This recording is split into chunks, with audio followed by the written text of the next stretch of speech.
ಔರಾದ್ನಲ್ಲಿ July 4ರಂದು taluk Kannada Sahitya Parishat ವತಿಯಿಂದ ಪತ್ರಿಕಾ ದಿನಾಚರಣೆ. ಹಿರಿಯ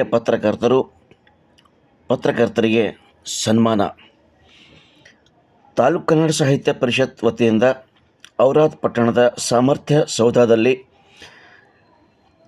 ಜುಲೈ 4ರಂದು ಶನಿವಾರ ಬೆಳಗ್ಗೆ 11:30ಕ್ಕೆ ತಾಲೂಕು ಕನ್ನಡ ಸಾಹಿತ್ಯ ಪರಿಷತ್ ವತಿಯಿಂದ ಪತ್ರಿಕಾ ದಿನಾಚರಣೆಯನ್ನು ಹಮ್ಮಿಕೊಳ್ಳಲಾಗಿದ್ದು, ಎಲ್ಲ ಪತ್ರಕರ್ತರು ಸಕಾಲಕ್ಕೆ ಸಭೆಗೆ ಆಗಮಿಸಿ ಸನ್ಮಾನ ಸ್ವೀಕರಿಸುವಂತೆ ತಾಲೂಕು ಕನ್ನಡ ಸಾಹಿತ್ಯ ಪರಿಷತ್ ಅಧ್ಯಕ್ಷರೂ ಆಗಿರುವ ಹಿರಿಯ ಸಾಹಿತಿ BM ಅಮರ್ವಾಡಿ ಅವರು ಈ ಮೂಲಕ ಸಮಸ್ತ ಪತ್ರಕರ್ತ ಬಾಂಧವರಲ್ಲಿ ಮನವಿಯನ್ನು ಮಾಡಿದ್ದಾರೆ.